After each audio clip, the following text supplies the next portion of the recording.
Hi and welcome to my channel. So now is the best time, in fact the perfect time to get a job in the UK. So whether you're already in this country or you're still out of the UK looking for visa sponsorship, there's never been a better time to move to this country than now. But guess what? The competition is the highest it has ever been in the history of this country. But also, as the competition is high, let me tell you something. The worst thing that can happen to you is that you finally struggle to apply for jobs, get an interview, and then that interview is unsuccessful. Yes, it is a learning experience, but if you can just pass your interview the first go, get a job, and move on, that is the perfect circumstance and the perfect situation that you want to be in.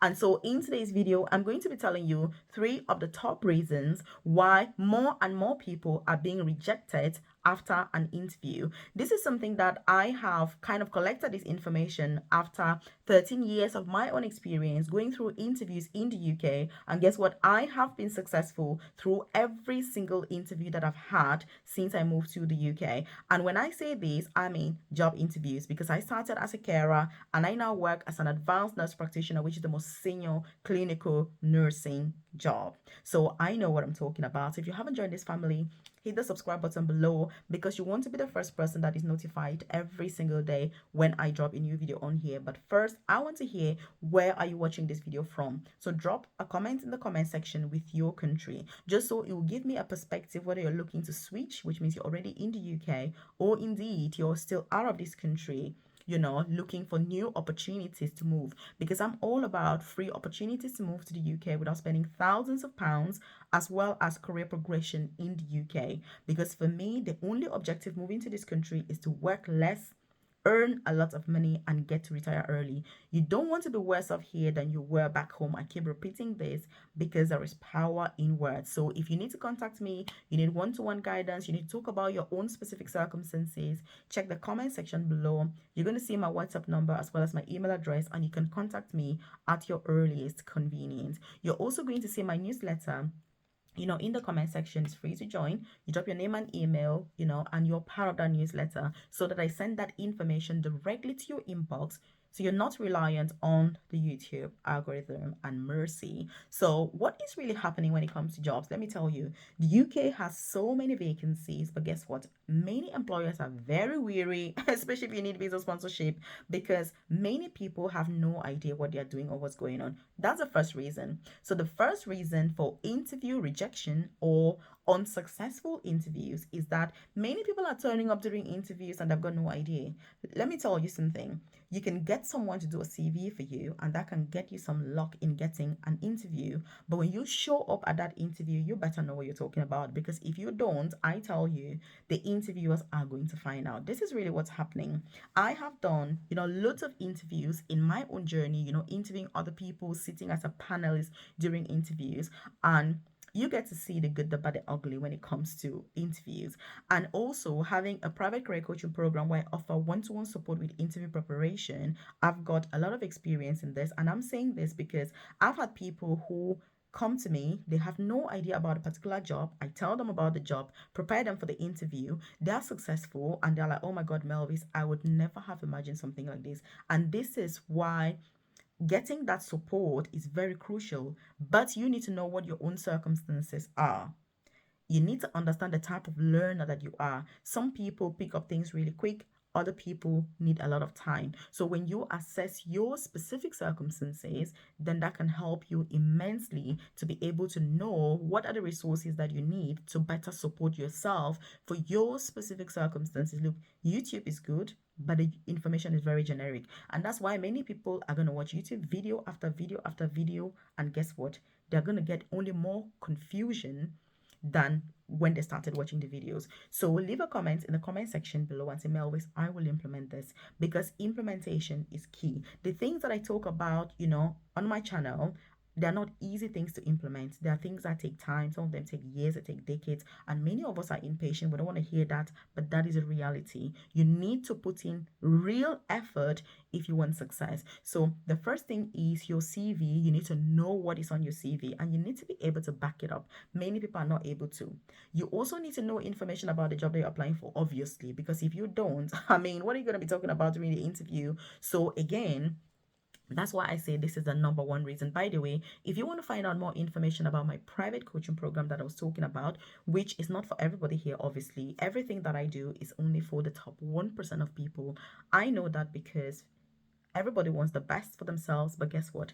Very few people will go ahead to really put themselves forward and put in the effort that is needed. So if you're one of the people that make up the top 1%, check the description box somewhere below or the about section of this channel and you see information about my private coaching program. But like I said, if you check the comment section below, you can contact me directly to talk about your specific circumstances. So another thing also is that some people don't have an idea because they're not able to use their transferable skills. There are people that have a degree, but they don't know how to use their degree to their advantage. Other people even have a lot of experience, but they don't know how to use that experience to their advantage. Let me tell you something. Every knowledge that you acquire is knowledge that is useful, is knowledge that is helpful. You need to be able to use that knowledge to your own advantage. That's what is called transferable skills. And I want you to leave a comment in the comment section below and say, Melvis, transferable skills. So transferable skills, leave a comment in the comment section. It lets me know that you watched the video till now, but most importantly, that you're focused and you're following up what we're saying, because these are the things that will not only help you to get your first job in the UK or your second job or your third job, but it's going to catapult you to the top of whatever career that you choose. It doesn't matter the career that you're into, these rules, these things that I'm sharing are going to apply to every single job and every single career. You need to know how to use what you have to get what you want. That's what I'm saying. So the second thing is words. Words are very powerful. When it comes to visa sponsorship, many of those jobs that offer sponsorship are healthcare related. Healthcare is a very delicate sector, especially in a country like the UK. What do I mean? You need to know the words that are a no-no that you must never use. You need to know words that are unacceptable to use, and you need to know words that are not appropriate to use. So what do I mean? It may be very inappropriate for me to use some of those words in today's video because I don't know who's watching. I don't know what your circumstances are. I don't want anybody to be offended if I use those words. But for the purposes of this video and just to give an example of something that is, really, how do I put it, that I can use as an example, obviously, is, let's say, there are lots of words, but let me think about like dementia. That's something that I can think of, because if you're in healthcare, no matter where you work, whether it's mental health, learning disabilities, adults, wherever, you're likely going to come in contact with somebody who has been diagnosed with dementia. Did you see how I said somebody who is diagnosed with dementia? It's very different from saying somebody who is suffering from dementia, because again, there are ways that you can use your words and show some empathy by just using the right word. So interviews, you need to make sure that you know which words are appropriate, which words are not appropriate. And if you're an overseas candidate, it's even more important because there are certain things that back home are completely normal, but in the UK, they're like taboos. If you say that, people are going to be like, what? You're using this word. But like I say, I can't use them on YouTube. There is a lot of information that is not YouTube content. But if you're a member of my private coaching program, we go through this information during our session on Thursday to make sure that you know those words that are a no-no and those words that are appropriate to use in what circumstances. Because there are also some words that in certain circumstances are inappropriate, but in other circumstances are. This is one thing that many people, especially if you're new to a particular industry, you're new to a sector, they struggle with. And so when you sit in an interview and you hear somebody using some kind of words, you're like, oh my goodness, no. Many people use those words, words still on the CV. Let me tell you, if such words are on your CV, it's highly unlikely that you're going to get an interview in the first place. But thinking back to point one, some people may get lucky to get an interview, but if you don't know what's expected at the level of the interview, you still may not be successful. So you need both your application to be absolutely spot on as well as your interview skills. And then, be that person when you eventually start work, because you don't want to paint a different picture during the recruitment process. You turn up to work and they're like, oh, I think we made a mistake. No, you want to live up to your expectation. I'm somebody that As a nurse myself, I like clinical excellence. I like people that understand policies, they understand values, they know why they're there to do their job, they understand the type of patient group that they have. Because what I always say is think about your own relatives. If that person that you're caring for was your mom, was your dad, was your child, was your husband, your wife, your niece, your nephew, your cousin, your auntie, your uncle, would you like them treated the way you are treating that person?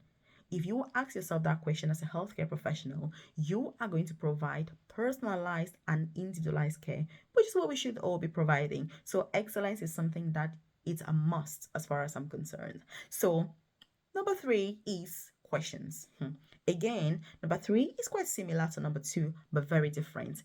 Inappropriate questions. Look, there are some people that in an interview scenario, they don't know what to ask, what not to ask, and all that. If you ask the wrong question, even if your interview has been the best they've ever seen, I tell you that you will not be successful.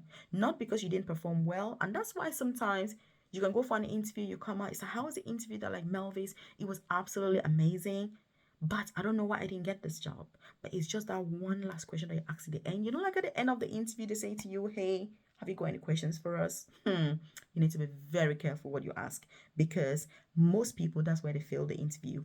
And to know that you've watched till this moment, I want to leave a comment in the comment section below and say interview questions because the question that you ask at the end of the interview is going to make or break that particular experience and whether you've got the job or not. So one of the things I also want you to do is what is the best question to ask during an interview or the end of the interview when they say to you, Melvis, have you got any questions to ask us?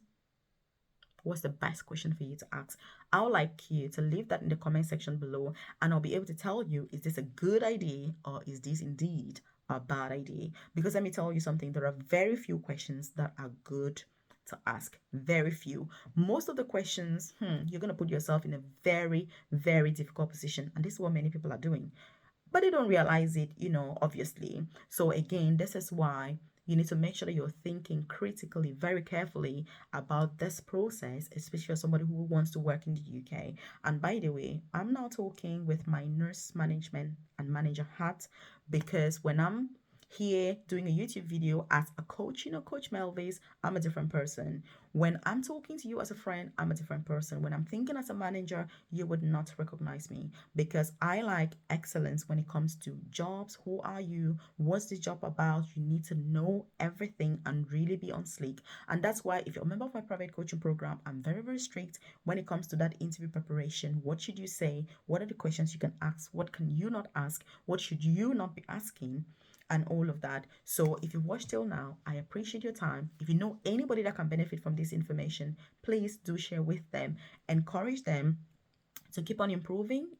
If you're already working, you need career progression. You still need to keep improving on your skills. I'm not perfect myself. I'm continuously improving on my skills, despite the fact that I have been successful in every single interview since I came to the UK. I think it's because, I'm very thoughtful, I'm very intentional about my career. I don't do anything because, I'm going to do this by chance. No, everything is planned meticulously, and I know exactly what my next steps are going to be. I have my bucket list. I know that when I do this, I go to this, and that's how your career should be. You cannot just be like, oh my God, what am I going to do? I'll see where the word leads me. No, it doesn't work. You have to have a goal. You have to have an objective. You have to think about yourself in 10 years and say, where do you see yourself in 10 years' time? Do you see yourself working as a carer, domiciliary care, in a care home?